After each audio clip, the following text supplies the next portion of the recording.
उम्मीद से ज्यादा उत्साह और एक नई उमंग लोगों में नजर आ रही है, पार्टी के कार्यकर्ताओं में नजर आ रही है। और 13 तारीख के लिए पूरी पार्टी ने कमर कस ली है। हर तरीके से पार्टी तैयार है।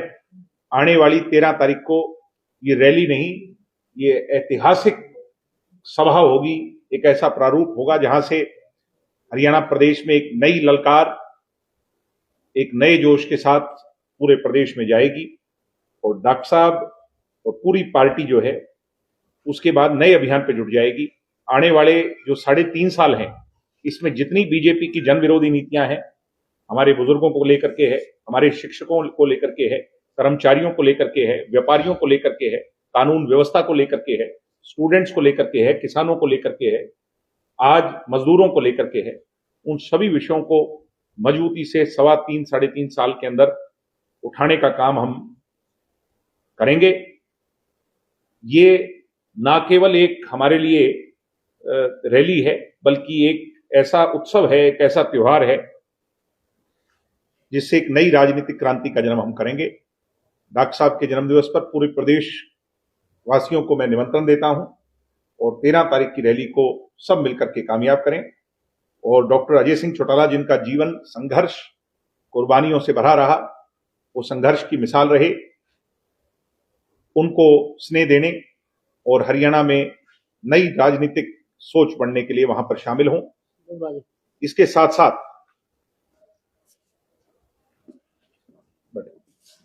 साथ साथ हमने अनेकों राजनीतिक लोगों को, जो समान विचारधारा के लोग हैं और भारतीय जनता पार्टी की जो विभाजनकारी नीतियां हैं उनसे अनेकों प्रदेश में लड़ रहे हैं, उनको सभी को हमने निमंत्रण इस रैली में बुलाने का दिया है। इस श्रेणी में देश की तीसरी सबसे बड़ी पार्टी समाजवादी पार्टी के राष्ट्रीय अध्यक्ष एवं उत्तर प्रदेश, जो कि सबसे बड़ा प्रांत है देश का, उसके पूर्व मुख्यमंत्री आदरणीय अखिलेश यादव जी को निमंत्रण दिया। वहीं आजमगढ़ के सांसद और उनके भाई धर्मेंद्र यादव जी को निमंत्रण दिया। और इसके साथ साथ हमने, मेरे मित्र हैं राजस्थान से, रविंद्र भाटी जी को निमंत्रण दिया है। ऐसे ही राजनीतिक तौर पर हमने डॉक्टर अजय सिंह चौटाला जी के साथ संघर्ष करने वाले हनुमान बेनीवाल जी को निमंत्रण दिया है और अनेकों लोगों को, राजनीतिक दलों को हमने निमंत्रण इस रैली में पहुंचने का दिया है। सभी लोगों ने सहमति जताई है और उम्मीद है कि सभी 13 तारीख को पहुंच करके डॉक्टर साहब के साथ खड़े होंगे, उनका जन्मदिवस मनाएंगे। न केवल जन्मदिवस मनाएंगे बल्कि भारतीय जनता पार्टी के सामने एक ताकत बनकर के उभरेंगे। और इसके अलहदा हमने हरियाणा प्रदेश के अंदर पिछले दिनों आपने देखा कि कैसे बाढ़ आई, पानी का जल भराव रहा और बहुत ज्यादा नुकसान ग्रामीण अंचल में बसने वाले लोगों को हुआ, फसलों को हुआ। ऐसे में हमारी पार्टी ने यह भी फैसला लिया है कि उन सभी ऑर्गेनाइजेशंस को, जिसने उस समय जब सरकार की मदद एक तरीके से माना जाए कि रुक गई, सरकार ने हाथ खड़े कर दिए, ऐसे में उन सभी संस्थाओं ने आगे आकर के लोगों की मदद की, वो लोगों के मददगार बने, एक पैरेलल ताकत बनकर के लोगों को बचाया, उस दुविधा में से निकाला। उन सभी ऑर्गेनाइजेशंस को भी हम इसमें सम्मानित करेंगे। सतलोक आश्रम के लोगों को भी इसमें हम सम्मानित करेंगे और सभी खाप प्रतिनिधियों को, जो हरियाणा प्रदेश की सभी खाप प्रतिनिधि जो हैं हमारे हरियाणा की, जिन्होंने हमारे भाईचारे को सदैव जोड़ करके रखा है, उनको भी हमने इस कार्यक्रम में आने का न्योता दिया है। हमारे प्रतिनिधि जाकर के सभी खाप प्रतिनिधियों को निमंत्रण देंगे। मुझे उम्मीद है कि सभी खाप के प्रतिनिधि भी इस कार्यक्रम में शामिल होंगे। इसके साथ साथ स्पोर्ट्स पर्सनल्स, जिन्होंने हमारे हरियाणा का नाम देश में ऊंचा किया, दुनिया में ऊंचा किया, उनको हम सम्मानित करेंगे। आर्ट एंड लिटरेचर से जुड़े हुए लोगों को सम्मानित करेंगे। जो भी हरियाणा के ऐसे महान लोग हैं जिन्होंने हरियाणा की पहचान को विश्व के स्तर पर, पटल पर पहुंचाया है, उन सभी लोगों को या उनके प्रतिनिधियों को हम बुला करके सम्मानित करेंगे। ये रैली सिर्फ एक राजनीतिक रैली नहीं है, बल्कि समाज के भाईचारा, जो आज हरियाणा प्रदेश में सबसे बड़ी चुनौती है, उसको जोड़ने, आने वाली जो युवा शक्ति है, जो हरियाणा प्रदेश में सबसे बड़ी संख्या में बसते हैं, उनकी ताकत को उभारने, उन्हें तराशने और तलाशने के लिए एक प्लेटफॉर्म है। और 13 तारीख की रैली पर मैं आप लोगों को निमंत्रण देता हूं। आप सब भी भिवानी के हमारे परिवारजन वहां जरूर पहुंचे। मुझे उम्मीद है कि आप पहुंच करके 4 चांद लगाएंगे और आपकी कलम और आपके कैमरे की ताकत से पूरे देश को इस सभा के बारे में बताएंगे। यही कहने के लिए आज आप लोगों के बीच में मुझे अवसर मिला और फिर से मैं आप सबका तहे दिल से शुक्रिया अदा करता हूं। 13 तारीख के रैली के लिए निमंत्रण मैं आपको पहले भी दे चुका हूं, फिर से दे रहा हूं, क्योंकि कुछ समय हो गया और बीच में त्योहार आ गया था, तो मेरी इच्छा थी कि मैं फिर से मेरे परिवार को निमंत्रण। इस रैली दल से या बादल सरकार ये पार्टी का फैसला है और पार्टी ने जिन जिन लोगों को निमंत्रण भेजा है मैंने आप लोगों के सामने रखा। सिलेंडर में बढ़ोतरी हुई है। हाँ जी, सिलेंडर के दामों में बढ़ोतरी है, उसको किस तरह से? महंगाई भी बहुत बड़ी चुनौती है और वार के बहाने से, युद्ध के बहाने से जो गरीब लोगों पर आर्थिक बोझ डालने का काम सरकार ने किया है, आम साधारण व्यक्ति पर एक बोझ डालने का काम सरकार ने किया है, इसकी हम कड़ी निंदा करते हैं। और ये भी 13 तारीख को एक बड़ा मुद्दा है। संत रामपाल जी को आप सम्मानित करने जा रहे हैं, उनको सम्मानित करने के पीछे बड़ा कारण क्या है? बड़ा कारण यही है कि एक ऐसे समय पर जब हरियाणा डूब रहा था, हरियाणा के किसान परेशान थे और सरकार अपने हाथ खड़े कर चुकी थी, ऐसे मौके पर चाहे वो जेल में बैठे हों और उनके अनुयायी एक तौर पर जो है इस मामले का पूरे का हल बन करके निकले।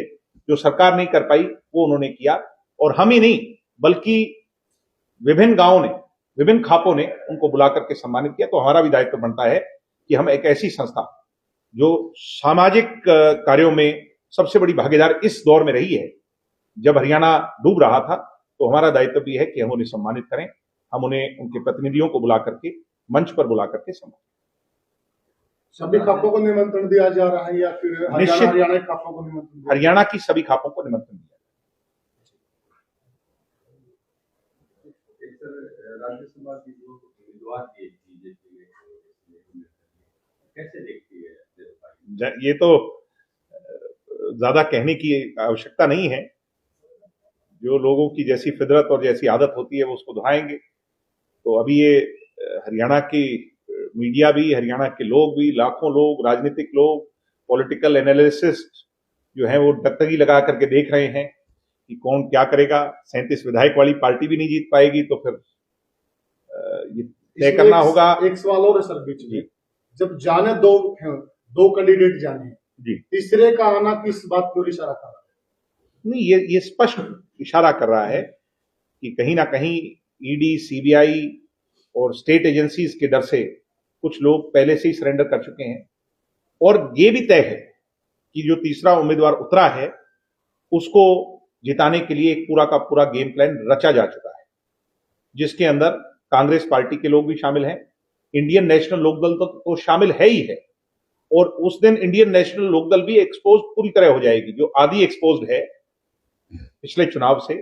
ये 2 वोट जब वो तीसरे उम्मीदवार को पड़ेंगे तो ये हरियाणा के अंदर राजनीति करने के हकदार नहीं बचेंगे, ये तो पूरी तरह एक्सपोज हो जाएंगी। और ऐसे ही देखिए, ये जो दूसरी सीट का जो चुनाव है ना साहब, ये मेरी इंडिविजुअल राय है, इसको पार्टी की राय मत बनाना। ये एक व्यापारी और एक कमेरे वर्ग का चुनाव है, इसको पार्टी से जोड़ के मत लेना। अब देखते हैं कि व्यापारी जीतेगा इसको हम हॉर्स ट्रेडिंग भी कह सकते हैं, या एक कमेरे वर्ग का आदमी जीतेगा। तो मैं तो चाहता हूं कि कमेरे वर्ग का आदमी जीत जाए, क्योंकि नंबर गेम है, नंबर उनके पास ज्यादा है। बाबा साहब की सोच पर पैरा देने वाला जीत जाए, मेरी तो सोच ये है।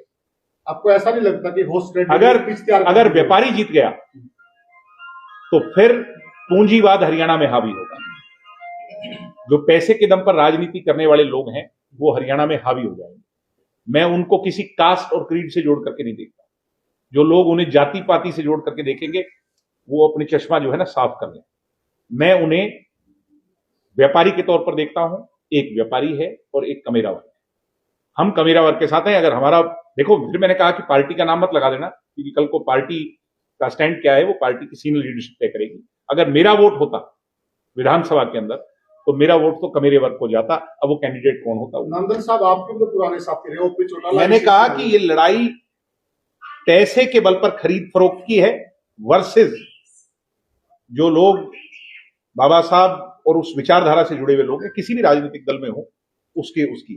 तो ये तय हो जाएगा कि कौन किसके साथ। हरियाणा प्रदेश के अंदर ये जो वोट डलते हैं ये उन महान आत्माओं की सोच पर डलेंगे, उनके विचारों पर डलेंगे या पैसे पर डलेंगे। हरियाणा में जब भी राज्यसभा का चुनाव होता है उसमें भी जरूर गेम होता है, क्या आपकी बार आप कितना कैसा लगता है आयाराम गयाराम के लिए? पता नहीं, मैं तो पिछली बार भी उसमें देखता रहा, शामिल रहा, और ये तो शुरू से रहा ही है, ऐसा रहा ही है।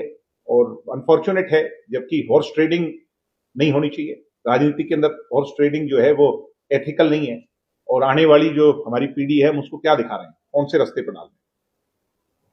सर, भूपेंद्र सिंह हुड्डा ने भी कहा है कि उसको बयान दिया कि हमारा तो राज्यसभा का उम्मीदवार हमने निकाल दिया है। यही उन्होंने पहले कहा था, यही उन्होंने पहले कहा था जब अजय माकन को लेकर के आए थे। यही उन्होंने पहले कहा था जब इंडियन नेशनल लोकदल और कांग्रेस का समर्थित कैंडिडेट था, अपने नाम में फरीदाबाद से जो कैंडिडेट थे, उस समय भी यही कहा था। सीनियर एडवोकेट थे आनंद साहब, तो तभी ये कहा था। तो समय समय पर हुड्डा साहब ने यही कहा है और किया कुछ और है। अभी जो है, जो सीबीआई और ईडी का उन्हें ईज मिला है, यानी उनसे जो थोड़ा शिकंजा ढीला हुआ है, तो कहीं ना कहीं टाइमिंग और समय जो है, ये तमाम चीजें एक इशारा है कि गेम किस ओर जा रहा है। मगर फिर मैं कहूंगा कि हुड्डा साहब का भी, शैलजा जी का भी, सब लोगों का दायित्व है कि गरीब घर का अगर बेटा राज्यसभा में जा रहा है और एक धनाढ्य अपनी ताकत से जीतना चाहता है तो वो चुने और अपनी नीयत को साफ करे। नीतीश कुमार को जिस प्रकार से राज्यसभा में तो बीजेपी नहीं, हटाया नहीं है, शायद वो कह रहे हैं कि उन्होंने खुद छोड़ा है। अब ये कहना कि उन्हें हटाया, ये तो गलत होगा, पर उन्होंने खुद अपने पद से इस्तीफा देकर के राज्यसभा को चुना है। नीतीश कुमार देश के बहुत बड़े राजनीतिक व्यक्ति हैं और जेपी के आंदोलन और चौधरी देवीलाल जी के आंदोलन से जुड़ करके वो उभरे हैं राजनीति के अंदर। तो उनकी मेहनत को, उनकी जो सेक्रीफाइस को, जो देश के लिए रहा, उसको हम सदैव सल्यूट करते रहेंगे। हो सकता है कि वो अब जिस पद पर सुशोभित करें उस पर भी वो देश सेवा के भाव से देश को और आगे ले। रिटायरमेंट मान रहे हैं? नहीं, ऐसा नहीं है। नीतीश कुमार जी को जितना हमने पढ़ा है, देखा है, नीतीश कुमार रिटायर होने वाले व्यक्ति नहीं। दिग्विजय जी, आपकी जो जनसभा है, जो जनचेतना रैली, वो 13 तारीख को ही, लेकिन आईएनएलडी के लोग, चाहे उपकरण चौटाला हो, वो प्रचार कर रहे हैं कि डेट बदल ली गई या 23 मार्च रख ली गई। ऐसा है कि मैंने भी सोशल मीडिया के माध्यम से ये देखा कि मेरे प्यारे लाडले भाई ने एक बयान दिया जिसमें लोगों को गुमराह करने का एक प्रयास हुआ। मुझे भी टेलीफोन आए, मुझे कल से बल्कि टेलीफोन बज रहे हैं, मगर सोशल मीडिया का जमाना है और ईरान में क्या घट रहा है, फिलिस्तीन में क्या हो रहा है, इजराइल में क्या हो रहा है, हमें भी पल पल में पता चल जाता है। ये तो हरियाणा तो बहुत छोटा है, तो हरियाणा में क्या घटित हो रहा है या सच्चाई क्या है, इसको कुछ ज्यादा देर नहीं छुपा सकता। मनसा क्या रही? वो मेरे प्यारे भाई हैं और मैं उन्हें शुभकामनाएं देता हूं, राजनीति में बहुत आगे बढ़े। मेरी इच्छा है कि वो हमसे भी आगे बढ़े और वो चौधरी देवीलाल के नाम को और ज्यादा ऊंचा करें और कुछ सोचें, विचार करें कि नकारात्मक नहीं, अपनी लकीर को लंबा करो, दूसरे की लकीर को काटने का प्रयास मत करो। हो रहा है, मैं देख रहा हूं, आज से नहीं, जब से युवा योद्धा हम लेकर के चले हैं, उन्होंने युवा के कार्यक्रम किए। मैं तो चाह रहा हूं वो भी करें, क्योंकि युवा का फायदा होगा, युवा की आवाज उठेगी, सरकार को चेताया जाएगा। अब उन्होंने रैली भी हमारे देखो देख रखी है, मैं उन्हें शुभकामनाएं देता हूं कि वो हमारे पर ध्यान कम दें, सरकार की चिंता ज्यादा करें, जो सरकार की अनियमितताएं हैं उनको ज्यादा उठाएं और ऐसे ही आगे बढ़ते रहें। बड़ा लंबा उनका जीवन है, वो स्वस्थ रहें और उन्हें कामयाबी। युद्ध के बहाने जो शुरू होने वाली है, तो उसको लेकर के फसलों की खरीद पूरे प्रदेश में मंडियों में आज शुरू हो जाएगी। सरसों की तो मेरे हिसाब से कटाई पूरी जोरों पे है। पार्टी कैसे किसानों को शुरू कर पाएगी, क्योंकि हमेशा अनियमितताएं कहीं ना कहीं देखने वाली। हम 13 तारीख के पश्चात मेरे हिसाब से तभी तक फसल मंडी में जाने शुरू होगी और उसके बाद आपको जननायक जनता पार्टी का नेता, कार्यकर्ता, समर्थक मंडियों में नजर आएगा। भविष्य का बड़ा रौला रहता है सरसों को उसमें। अब राज ही ऐसा है कि क्या करें।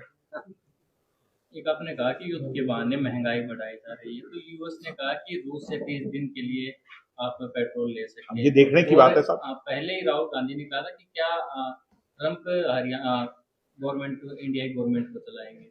क्या क्या वो चला ही रहे हैं, ऐसा लग रहा है। ऐसा लग रहा है, ये प्रतीत हो रहा है, महसूस हो रहा है कि हमारा देश जो है वो बड़ी ताकतों के हाथ में खेल रहा है। ये कितना सही है ये आने वाला समय बताएगा, मगर मैं इतना ही कमेंट करूंगा इस पर कि हमारे को जो 56 इंच का सीना चाहिए था, जो हमें जो बड़ी बड़ी बातें जो लग रहा था कि देश अपने पैरों पे खड़ा हो जाएगा, मेक इन इंडिया जैसे प्रोग्राम चलेंगे, अब हमें किसी के जाकर के हमारी बैसाखी बनना पड़ रहा है। ये मेरी समझ से परे। Thank you. Thank you.